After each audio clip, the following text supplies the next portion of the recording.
और आज मैं बात करूंगा रिस्क लेने के बारे में। रिस्क के बारे में हालांकि हम कई बार बात कर चुके हैं। जिंदगी में सबसे बड़ी रिस्क, आपने सुना होगा, काफी लोग इस तरह से बोलते हैं कि रिस्क नहीं लेना जीवन की सबसे बड़ी रिस्क है। जीवन की सबसे बड़ी रिस्क है रिस्क नहीं लेना।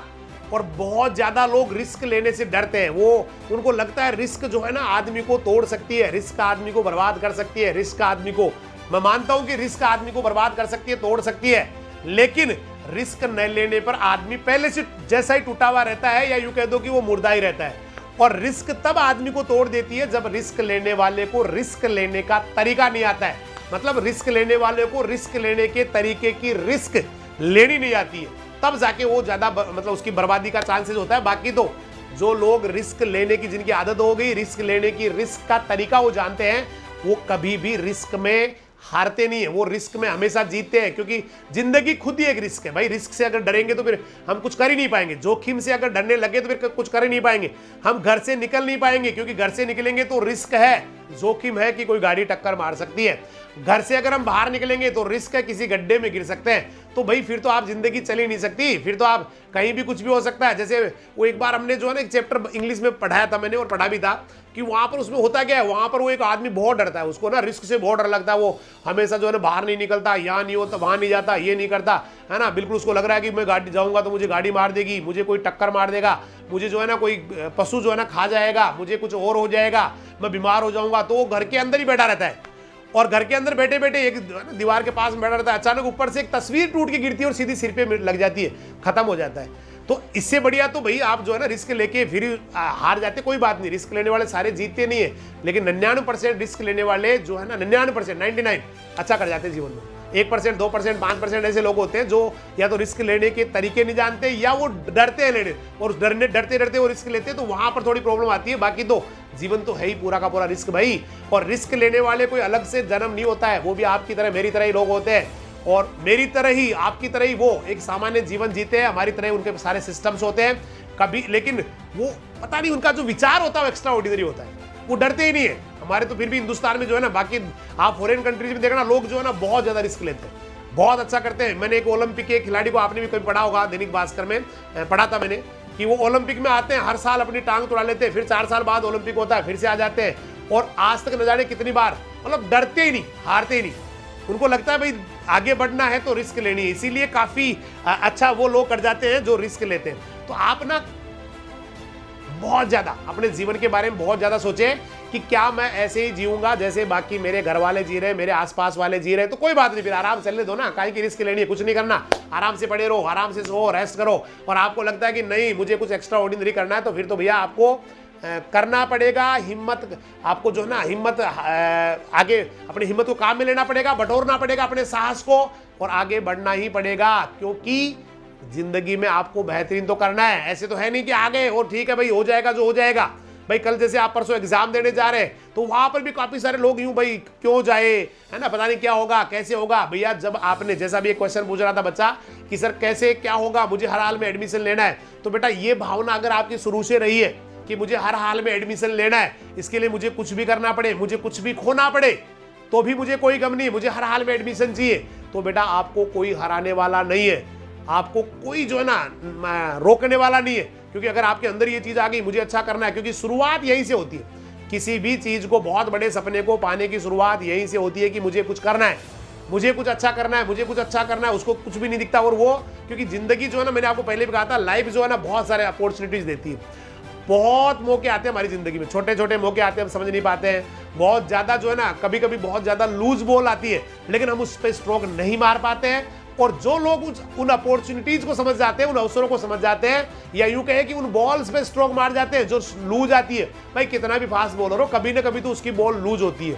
फास्ट बॉलर है, बहुत ज्यादा फास्ट कर रहा, मान लेते हैं उसने 5 ओवर किए, तो उसने 30 बॉल्स डाली, लेकिन 30 की 30 कभी फास्ट नहीं होती है। कभी ना कभी उसके ऐसी भी आएंगी 2 4 5 7 बॉल जो बिल्कुल कभी ना कभी उसकी जल्दीबाजी में, या उसके जो है ना रूटीन के हिसाब से, या तो वहां पर आप बढ़िया स्ट्रोक मार लेते हैं, और जो लूज बॉल पे मतलब मौका दे के जो स्ट्रोक लगा लेते हैं वही विनर बन जाते हैं। तो वो एक तो आपको पता, रिस्क लेनी कैसी है उसका पता होना चाहिए, उसका सही टाइमिंग, भाई ये करना है मुझे, इसमें मैं कर सकता हूँ, ये मेरा जो है ना। और रिस्क होती नहीं है ना भाई, रिस्क वो होती है जब आप कुछ जानते ही नहीं, आप जानते ही नहीं क्या होता है, काम और उसके बारे में फिर आप उस काम को शुरू कर देते हैं और उसको बड़े लेवल पे, वो रिस्क है। लेकिन आपको जो काम आता है, जिस काम को करने में आपको मजा आता है और उसको आप करना चाह रहे हैं, वो रिस्क नहीं है, वो कतई रिस्क नहीं है बेटा, बिल्कुल रिस्क नहीं है। वो तो ये मान लेना कि आपका एक स्टेप है अपनी सफलता की ओर जाने का, एक स्टेप है अपनी कामयाबी को या लक्ष्य को प्राप्त करने का। और ऐसा कभी होता नहीं है कि जिंदगी में आदमी हारता ही रहे। बहुत सारे ऐसे होते, हो सकता है उन्होंने पहली बार कुछ किया होगा, रिस्क ली होगी, लेकिन वो फेल हो गए होंगे सेकंड टाइम, थर्ड टाइम, लेकिन फिर वो जीत जाते हैं। मैंने कहा ना, कभी ना कभी तो बॉल हल्की आती है बेटा, कभी ना कभी तो बॉल हल्की आती है, कभी ना कभी तो स्लो आती है और वहां स्ट्रोक मार लेते हैं। और अपनी जिंदगी में तो आउट होने का ऑप्शन भी नहीं है भाई। क्रिकेट में तो आउट होने का ऑप्शन है भाई, आपने बॉल ढंग से नहीं खेली या बॉल आपसे चूक गई तो आपके विकेट गिर सकते हैं। लेकिन हमारे यहाँ तो विकेट वाला लपड़ा भी नहीं है भाई, और हमारे तो कोई बॉल भी अनलिमिटेड है, कोई बॉल भी फिक्स नहीं कि भाई साहब 6 मौके आपको जिंदगी मिलने वाले हैं। आपको तो अनलिमिटेड चांसेस है। आप अच्छा करते रहे और सही मौके पे सही स्ट्रोक लगा ले तो आप विनर बन सकते हैं। क्योंकि दुनिया में ऐसे बहुत सारे लोग हैं भैया जो कुछ नहीं थे और आज आप उनको जो है ना सोच नहीं सकते उन्होंने क्या कर लिया।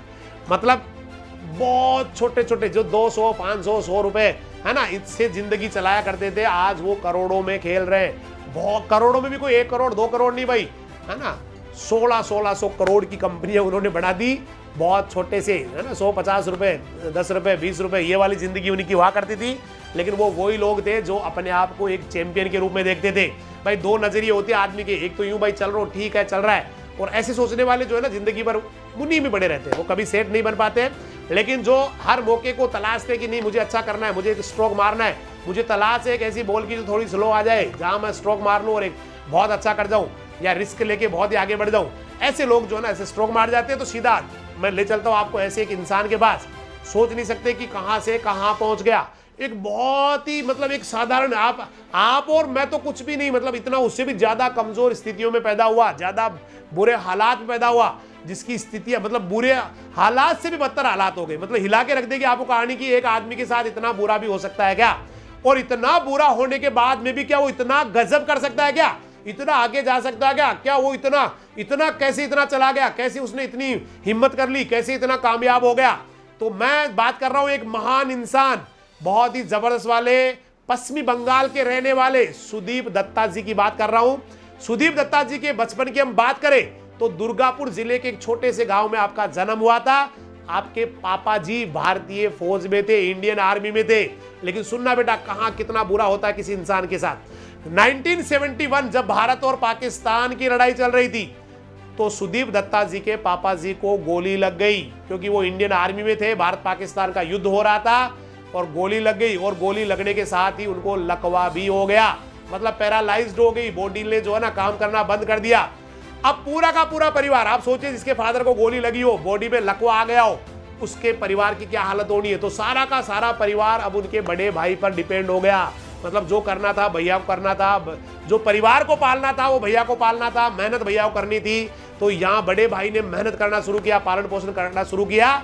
लेकिन थोड़े दिनों बाद में बड़े भाई साहब का भी स्वास्थ्य गिरने लग गया और बीमार रहने लग गए। आप सोचिए फादर जो है ना वो लकवा पैरालाइज्ड है, और जो बड़ा भाई जो मेहनत करके परिवार को पाल रहा है वो भी बीमार रहने लगे, उनकी स्थिति भी बहुत ज्यादा विकट हो गई। और इस स्थिति से, इस पूरे माहौल से पूरे परिवार की जो इकोनॉमिक कंडीशन थी वो बहुत ज्यादा खराब हो गई, क्योंकि भाई का इलाज में बहुत ज्यादा पैसा खर्च हो गया, बहुत ज्यादा पैसा जो है ना डॉक्टर्स को हॉस्पिटल्स में खर्च हो गया। लेकिन इतना पैसा खर्च होने के बाद में भी वो अपने भैया को बचा नहीं पाए, उनकी डेथ हो गई। अब मुसीबतें यही खत्म नहीं होने वाली थी, ये जो सदमा लगा, जो बड़े बच्चे के जो डेथ का सदमा था, ये इतना बड़ा सदमा था कि उसके पापा जी ये सदमा झेल नहीं पाए, और वो भी जिनके गोली लगी हुई थी, पैरालाइज्ड बॉडी थी। लेकिन जब उनको पता चलता है कि मेरा बड़ा बेटा दुनिया से चला गया, बीमार होके चला गया, तो यहाँ से वो भी सदमे को झेल नहीं पाए और आखिरकार वो भी चले गए। सोच सकते हैं आप उस परिवार के साथ क्या बीत रही होगी। और घर की इन परिस्थितियों के चलते हुए सुदीप दत्ता जी ने 12वीं पास करके 17 साल की उम्र में अपने परिवार को पालने के लिए दोस्तों और रिश्तेदारों से सलाह लेके सीधा मुंबई चले गए। परिवार वालों जो भी जान पहचान वाले थे, क्या करना चाहिए मुझे, कैसे पालूं मेरे परिवार को, तो सबने कहा कि भैया इसके लिए कमाना पड़ेगा और कमाने के लिए आपको कहीं जाना पड़ेगा। तो ये सुन के उन्होंने मुंबई चले गए और वहां जाके 7 सदस्यों का पेट पालने के लिए रात दिन मुंबई में, है ना, काम तलाशने लगे कि कैसे न कैसे मुझे काम मिले, कैसे न कैसे मैं अपने परिवार को पालूं। और वहां पर उनको 15 रुपए की दिहाड़ी, मतलब एक दिन के 15 रुपए मिलते थे। एक पैकेजिंग कंपनी जो पैकिंग करती सामान की, पैकिंग लोडिंग करने लग गए, डिलीवरी करने लग गए। सोचिए 15 रुपए एक दिन के उनको मिलते थे। मुंबई जैसे, अब सोचिए मुंबई जैसे शहर में कोई 15 रुपए से कैसे जिंदगी चला सकता है भाई? कैसे? वो खा नहीं सकता ढंग से, तो खाना पीना बहुत कठिन था, रहना भी था वहां। और लगातार 2-3 साल तक वो, अब कहाँ रहे भाई? ऐसे हालात में कहाँ रहे? पैसा 15 रुपए, रहना भी पड़ेगा, खाना भी पड़ेगा, सब कुछ करना पड़ेगा। लेकिन अब क्या करे आदमी? तो 2 से 3 साल तक, मतलब 2-3 साल तक वो 15-20 लोग एक ही कमरे में रहा करते थे। सोचिए बेटा, एक कमरे में 15-20 लोग, क्योंकि पैसा नहीं था, किराया कहां से दे, कहां से कैसे करे। और कई बार तो 40 किलोमीटर पैदल जाके वो आदमी काम करने जाया करते, मतलब 40 किलोमीटर। तो 15-20 लोग 2-3 साल तक साथ रह रहे, और साथ रहने के साथ साथ ही 40-40 किलोमीटर कभी कभी पैदल जा रहे, मतलब बहुत ही ज्यादा। लेकिन इस बीच उन्होंने क्या किया? वो जो कंपनी थी उसके बारे में, उसके कामकाज के बारे में, उसके तरीकों के बारे में इतना बारीकी से सीख लिया। मैंने कहा ना, वो सेठ वाली जिसकी आदत होती है वो एक दिन सेठ बन जाता है। तो इनके दिमाग में ये था कि नहीं, मुझे जो है ना अच्छा करना है, मुझे बढ़िया करना है, ये कंपनी जो है ना, इसको जितना फायदा मैं कर सकता हूँ वो सारा मुझे इसको देना चाहिए। तो बस ये सेठ वाली भावना उनके अंदर थी। और जिस कंपनी में वो काम कर रहे थे बेटा, कुछ साल बाद में वो घाटे के कारण बंद हो गई, कंपनी पूरी बंद हो गई।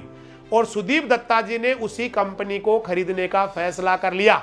मतलब सोचिए आप, जो कंपनी डूब रही है उसी कंपनी को, कितना बड़ा रिस्क है। जो कंपनी डूब रही है उसी कंपनी को सुदीप दत्ता जी ने कहा खरीदनी है मुझे। और जो भी नौकरी से उनके पास थोड़ा बहुत पैसा और कुछ उधार ले लो आके, इधर उधर से कर करा के, और कंपनी के मालिक को 16,000 रुपए, है ना, उधार चुकाने के लिए दे दिए। भाई आपका जो उधार हो गया, कंपनी जो डूब रही है उसके 16,000 रुपए आप ये लो, और जो भी आपसे मांगने वाले उनको चुका दो। पैसे कम पड़ गए तो कंपनी के मालिक का, भाई मेरे पास जो और कोई पैसा आपको जो देना है खरीदने के लिए, वो आप ऐसा करो, मैं 2 साल तक इस कंपनी को जो चलाऊंगा, तो इसमें होने वाला जो मुनाफा है, जो पैसा मुझे मिलने वाला है, वो भी मैं आपको दे दूंगा। अब आप सोचिए, कंपनी जो डूबने वाली है उस कंपनी को ले लिया, 16,000 रुपए उनको दे दिए, भाई आप चुका दीजिए जो आपसे मांगते हैं उनको, और 2 साल तक आप इस कंपनी का जो भी प्रॉफिट आएगा वो आपका होगा, है ना। लेकिन इसके बाद ये कंपनी मेरी हो जाएगी। कितनी बड़ी रिस्क आप सोचिए। मतलब ये वाला किया उन्होंने, और 2 साल तक उनको जो भी कमाई हुई वो सारी कमाई उनको दे दी। लेकिन 2 साल बाद में वो शर्तों के मुताबिक, उस एग्रीमेंट के मुताबिक उस कंपनी के मालिक बन चुके थे।